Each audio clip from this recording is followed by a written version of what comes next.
All right, is it another cliche again this week? Dan, the gentleman Mulheron, with myself, Martin Island, and we usually start the show with, we're back! How we doing, guys? I hope you're all well and have had a good week.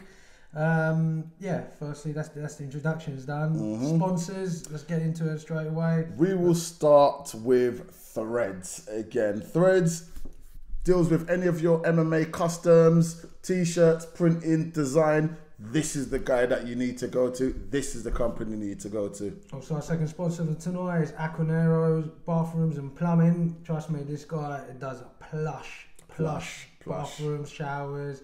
You know, he does great work. So obviously get in touch with him. You can go on our website or Facebook, and there's a link on there to get in touch with the guys. Right, Martin. Episode 6, I believe it is. We're moving at a rapid rate today. There's a lot to talk about. There's the upcoming Fury MMA, but we'll save that. We'll save that a little bit later on in the show. Obviously, last week we had Dayman, the Fury MMA heavyweight champion, talking about his upcoming fight with James, the Juggernaut Mulheron. Their fight's happening on the 29th of November for Made for the Cage heavyweight championship. Speaking of which, I believe we've got James Mulheron on the line. James. James, how's it going? This is Martin here from Fury MMA, and we're here with Dan, the gentleman Mulheron. How is things, and how are you? Yeah, I'm good, thank you. Hope you're well, buddy. Hope you're well. I'm going to let Martin start with the questions for you, buddy. All right, James. I believe you're 6-0 currently at the moment, and you're number 2 ranked in the country. Yeah. Should you beat Dayman, the Godzilla, do you have any UFC plans? And if so, what exactly are they? Not really. Just concentrate on Dayman first. Dayman's a good fighter, so it's not as if it's going to be like, I'm not looking beyond that. I'm looking at Dayman first. I'm not looking at UFC yet. I'm looking to beat Dayman first. You know what I mean? So, but like I say, I've always got like to try and keep a bit of plan. If the UFC come knocking, like I'm ready for it. So, if it did come after this fight or whatever, I'm easy. If they come then or whatever. I'm actually surprised. The question I want to ask you is: have you been approached yet? Because some of the names that you've beaten, like Darren Taylor, Steph Economou, Paul Taylor, I mean, they're ranked, you know, well in with their rights in the top ranks of the heavyweight fighters anyway. Have you not been approached already by the UFC? Nah. I think if I had a six-pack, and I think if I was 6'6", I think they would have approached us. I think it's just, I don't know if they're looking for like an image sort of thing.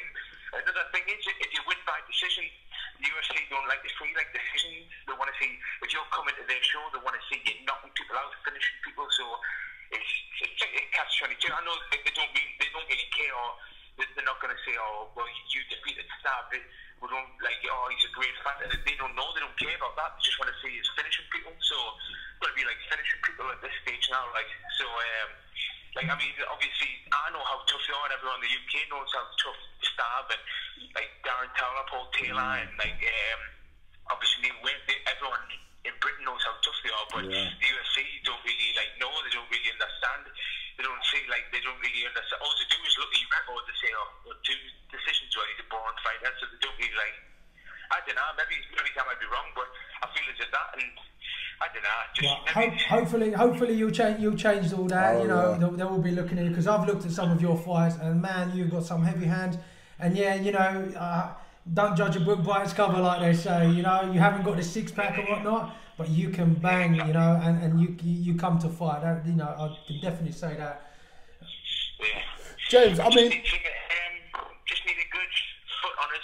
A nice six-pack, and that'll do it. Not far off. I mean, you know, I've seen some of your previous fights, and I've seen some pictures of you recently as well, and you seem to have dropped a bit of weight as well.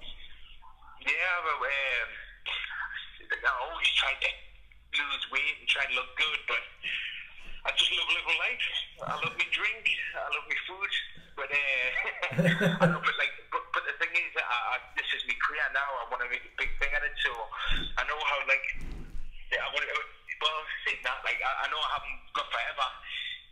At this sport, you can only do so many years, you know what I mean? But I'm going to try and look after myself now. Yeah, I mean, about, like, James, I mean, like just thinking of having a fight, then leaving it. You've got to keep up the training. You've got to keep the diet up. Yes. speaking of your training, I mean, you know, us at Fury here, we're from the south, you know, so you know we've only heard about, you know, Made for the Cage and, you know, seen, you know, your stuff, you know, and you guys are from the north. I mean, which gym do you train with? I mean, what is your, you know, your team about and the philosophies that you guys incorporated within your training? The team that we've got is ridiculous. I mean, some of the top people in the UK, like, all get together on a Tuesday, Monday, Tuesday, Wednesday, Thursday, Friday. It's like NEBT, the train, like Bad Boy at Selling, Bad Boy Training Centre. Also training 52,000. Training there as well. It's like Colin Fletcher, like Ryan Scopes, and Davey Grant, and people who've been in the UFC. Everyone's good enough at that gym to go in the UFC, or they've already been in the UFC. And like obviously Phil there as well, so it's a really good camp. And is that something that spurs you on, seeing those guys, you know, being around them type of people who have been there or aspiring to go there? Obviously, that kind of spurs you on as well, right? Oh yeah, when you're training with the likes of that, they just, but everyone's so great, like keep you happy, and they always teaching as well. I mean, like obviously you train up to train, but like there's all the lads are just so generous. They want to help everyone. Everyone's teaching each other, and just they're trying to get everyone better. Cool. I've got a question for you, and this is relating to Dayman. What do you know about, you know, the Fury MMA heavyweight champion Dayman Lake? How much do you know about him? Have you seen him? Have you done your research? You know, what do you know about him? I think he's a purple belt BJJ guy. Okay. I know he's a very good grappler.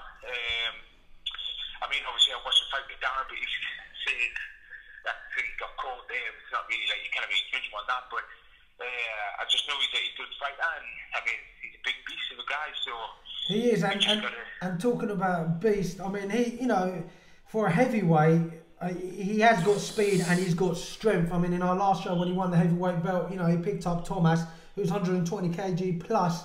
You know, is that something that you know you look at and you go, okay, well, I know he's got speed. I need to, you know, work on my speed, or I need to, you know, you know, I'm not going to ask you to name your game plan, obviously, but is there certain things that you'd be looking at to change in your game plan than previous fights? Just keep the same. I mean, I'm good enough at the speed of like a middleweight or a welterweight, how quick I can move, like wrestling wise. So I don't really. I mean, if he's as quick as this, then good, you know what I mean. But strength wise, I'm strong as a bull as well. Yeah. And I can keep my strength going for like 5 rounds if I have to. It's not really an issue like strength or speed. Well, like they say, you know, you're 6-0. If it works, why change it? You know. yeah, exactly. Yeah. James, I've got another question for you. I mean, how did you get involved in MMA? Well, when I was 19, I went to Ibiza. Went on holiday and I ended up stopping there. And my mates went on holiday, ended up stopping there and getting a job. And I just made a mess of myself, drinking every night for months and just partying. And I ended up coming back, and my dad says, he went, "Oh yeah," my dad's Scottish. He goes, "Oh, get you down the gym and try this new thing everyone's doing, MMA." And I goes, "How?" And I gives a blast. And he took us to the gym. My dad just ragged us all over. I said, "I like this." And then we kept on going, and then he came up with the name Juggernaut, and then it just went from there. And obviously I met Phil. I've been training with Phil for about 4 years now. That's fantastic. How did you get the nickname Juggernaut Mulheron? When I was training, I think like maybe Dad, like years ago, like we didn't even like, well, we had 4 ounce gloves to train. Maybe Dad were just having full on scraps straighteners in the middle of the gym. And everyone was like, "What?" And like, I don't know if my dad said it or someone went, "Oh, you're like a juggernaut, you ain't stop." And then like I think that stuck sort of. Well, that sits well with, obviously, it sits well with the record, sits well with the name. And, you know, win or lose, James, win or lose, if, you know, would you ever be interested in coming down to Fury MMA and challenging Dayman for his title? Look, I'll fight on any show. I mean, Dale looks after us. I mean, people say you don't travel out the northeast. People say, "Oh, you need to travel out." Well, I will, honestly, but Dale looks after us. Of course. Dale is great, and he's such a good person that keeps us well. If I'm getting offers on other shows that are nowhere near the price, then what's the point in going? If I'm going to stay with Dale, he's keeping us happy, he looks after us. Of course. So I I'd never ever say no on any other show. If the price is right, if the opportunity's there, then why not? That's it. At the end of the day, it's your career. You know, you're trying to make a living out of this, and you know, you're looking. You know, it's not a part-time thing anymore. So of course, you know, maybe after the fight, I'll be giving you a call, and we'll see what we can arrange to get you down to Fury. The gentleman will definitely have his matchmaking book out. I can guarantee you on that one. James, I've got another question. I mean, I don't fully understand, but basically, you are recognised as the British and European champion. I mean, is this under the Made for the Cage promotion, or is this, you know, some other sort of promotion? I mean, can you explain these title belts and, you know, where the names, you know, sort of came from? The Made for the Cage, it was sort of a few years back now. I think it's just because obviously you've got your the titles come from. Well, yes. I thought there was the British, because Paul Taylor was coming up to fight and Made for the Cage, and Darren Towler had the European title, so they said that Paul Taylor was going to fight for the British title. So when Paul come up, he was going to be fighting someone else, a guy called Chris Petrie, but that fight didn't come off, so I fought Paul Taylor and I beat him, and I got the British title. Okay. And then I fought Darren Towler, and he had the European title on it, so I got that European title off him. And then, like, I think it's like it's unified now, so it's like they just call it like the heavyweight title now on Made for the Cage. I don't think it's I don't think it is anyway. Right. I guess as good as mine. But you're still walking around with 2 belts as it stands. Sorry? I said you're still walking around with 2 belts as it stands. Well, mine now, I've defended them. I've defended them like 5 times or something. So before I sort of say like mine. So Dayman, who's fighting for the belt, is that just for the heavyweight? It's now just one belt, heavyweight championship, yes? I think it's like a unified heavyweight title nowadays. Awesome. Listen, James, it's been a pleasure talking to you, buddy. Thank you for coming on the show. Is anyone you'd like to thank? Any sponsors? Just like obviously all my training partners, everyone knows who they are, like all my sponsors. Like I say, I know like it's my job now, but if it wasn't for some, like all my sponsors really, I'd be absolutely snookered. So they all know who they are as well. So, okay. But I'm just in the middle of teaching there, so I would have named everyone, but I haven't got time. Okay, well, we'll let you get back to your teaching, James. And no bother. And you know, we're so looking forward to this fight against you and Dayman. Yes. And you know, again, you know, good luck to both of you. It's going to be a great British fight as well. I'm very much looking forward to seeing that fight happen. James, thank you very much for your time. Thank you. Take care. Take care. Bye bye. Bye bye. Wow, you know, what a nice guy. I mean, you know, he didn't pull no punches about being, you know, the chubby guy with no six pack. But I can tell you, he can bang. He can bang. I mean, you know, for a big guy, I mean, I've watched James Mulheron's fights, and man, I can honestly say this guy is durable, he's solid. I mean, Dayman with the speed and the power, you know, I mean, this is going to be exciting fight. Especially with Dayman, we spoke to him last week, you know, he's not underestimating him. Absolutely not. But he's, you know, both of them got their game plans, and it'll be very interesting to see what the outcome is. I can see this with a knockout somewhere. You know, Dayman can bang, James can bang. It's very interesting. Very interesting. And you know. I mean, you know, man, I can honestly say, you know, this is going to be great for the British circuit. As you said, you know, I mean, you've got the North versus the South, you know, both of these guys are champions in their respective promotions, man. Oh, man. As a promoter and as a matchmaker, you know, we do this for the sport. You know, Absolutely. It doesn't matter what promotion, all that. So again, guys, Made for the Cage, 29th of November. You know, Dayman Lake versus James Mulheron. The Juggernaut. Godzilla versus Juggernaut, man. You know, and again, thank you, James, for coming on the show. Moving on to the next news. We announced last week that next Fury MMA show, December 7th at Studio 3. Seasons beatings, ladies and gentlemen. Now, you know what? If, you know, we can, you know, everybody's a bit partial to blind smoke up their own backsides, but if you haven't been to a Fury MMA show, trust me when I tell you this, you are going to be in for some exciting action. Dan, you are the man, you are the matchmaker. I mean, you know, like just me, I'm, you know, as being part of the team itself, I'm still excited when Dan's like, man, I've got this, you know, I've got these guys matched up, and I'm like, man, Dan, tell us about some of these shows. I'm not going to give everything away, not all the matchups, but we have got good matchups coming up. Where do I start? First of all, I'd like to start with Sohab Ajaban versus Festus Aholu. You know, you might have seen Festus versus Lonnie Kavanagh on number one, and I'm sorry, the first fight and the second fight. You know, these kids, they're 16 years old now, and they can fight. And you obviously saw Sohab Ajaban versus Jason Collins from PFP. Yeah, fight, you know, that's a great matchup. On the just give you a couple more. PKs are there, aka Mulheron versus my man. Let's go. I'm not Yusuf Beza. Yusuf Beza, bad boy Beza is back. Little bit controversial. Dan, I know he was a bit pissed off. Listen, I'm just gonna put it out there, right? Mulheron turned around to me and went, "Was that the kid who jumped out the cage and ran out the cage?" I went, "Yes." He went, "He hasn't got to worry about that. I'll throw him out the cage." Yeah, for the guys that didn't see, I believe it was Fury 10. Yes. I mean, Yusuf basically, I mean, he stopped his opponent, all credit to his opponent and all that, and Yusuf just left everybody stunned. Little bit controversial, a little bit disrespectful. I know Yusuf, you know, he actually went up to his opponent afterwards and actually, you know... Anyway, enough of that story. Enough of that story. So, you know, then we go, I'm going to just give you 3 more here. Come on, my one. Tell them my one. The one I'm most excited about. We got Nick Lewis as well, and Thomas Terjeman from MMA Clinic. Nick Lewis fighting out of Part Wolf MMA. I believe it's Part Wolf now, which is with Marcus Luther and Alex Montagani. Yeah, and obviously Thomas coming out of MMA Clinic, and we saw the MMA Clinics last time.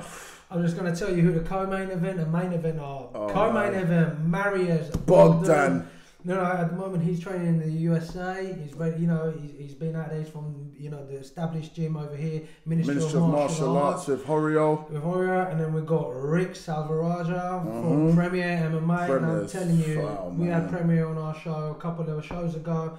Them guys will bring, you know, I've seen Rick fight on other shows as well. This is for the lightweight and Fury MMA title. Dan, I've got to give you credit to you on this one, man. This is a very well matched show. You know, I mean, this particular fight as well, so well matched. You know, this is not one-sided. This isn't about, you know, titles for the boys. So should I give you the next one? Oh man, the main event for the Fury welterweight title. Go on, Dad. All up to you, man. So this is why I'm the matchmaker. This is why it's for the Fury middleweight title. Middleweight title. Excuse me. It's his brother who's a welterweight. That's so we've got Michael Beaumont from Team Titan. You know, obviously his brother Bill Beaumont's been on the show. I mean, we saw Michael when he fought last, fighting Alex Montagani, and he put on a great show. You know, this back and forth battle, and then he ended up catching, Alex with a knee, and I think it was an uppercut. That was a great fight against Ty Palmer, you know, from Combat Sports Academy. CSA, you know, Ty, you know, he trains with Carl Kinslow. He trains with the, you know, the heavyweight champion Dayman Lake. I mean, this is a battle that is so well matched. Another one, you know, you just can't call it. And you know, I mean, when Dan told me, I mean, I was so excited myself personally. We can't wait. You know, the promotional stuff is going to start soon with this. You're going to see all the build up to this fight. This is going to be the main event for seasons beatings. I think that's enough of that I'm going to give away. That's enough. But you guys, check out our Facebook, check out our Twitter, check out our Instagram, check out our website. It's all going to be announced, and I'm telling you, next week, the end of next week, tickets go on sale. Brilliant. Get them. This is going to be another sold out show. It's the last one before the end of the year. In 2015, we have got big things planned. But listen, let's not get carried away. Absolutely massive. Let's not get carried away. You're going to see. You're going to see. Yeah, it's going to be good. But one other thing I want to talk about, you know, is the guys we got on the show. Not only are they, they're fighting the semi-pro and then they're fighting pro as well. Yeah. But the gyms that they're coming from, we're starting to see that, you know, you got MMA Clinic, NWA, Team Titan, you got Abs Gym down from Andover coming up. Combat Sports Academy. Combat Sports, Ministry of Martial Arts, MMA then, you know, these guys are top coming from top gyms, and their fighters are experienced, and this is going to be a stacked card. But enough of that. There's great shows coming up. You know, keep your eye out for other shows coming up this weekend. You got the UFC on as well. And I think that it covers what we have to talk about. For this show, I mean, next week, we're going to keep it a little bit of a secret who you've got on the show next week. Okay, you can keep it a secret, but one person I'm going to say we will have is our very own Chris Hoekstra, who will be coming to analyse and maybe predict some of these fights and what he thinks is going to happen on Fury MMA season's beatings. But we'll bring him on the line next week and let him have his say and what he thinks and what the odds are, etc. So you'll be hearing from him as well. Our last sponsor, Live Daily. Guys, if you haven't heard of Live Daily, we will be bringing Stephen Doran on to talk about it. But just to let you know, there is a retreat going on in Marbella, Spain from the 17th of November to the 20th of November. For more information, go to live-daily.com or check his Facebook page out or Live Daily. And I'm telling you, you can, as I said, you can find more information there. And yeah, man, Stevie D is the man. Talking of hyphen, I still can't do it, man. Come on, Dan, do it for us. Get in touch with us, guys. My email address is dan@fury-mma.co.uk. And since Martin doesn't know his just here, he does know it, just gets a little bit tongue twisted. It's martin@fury-mma.co.uk. For now, guys, we will see you next week. Peace.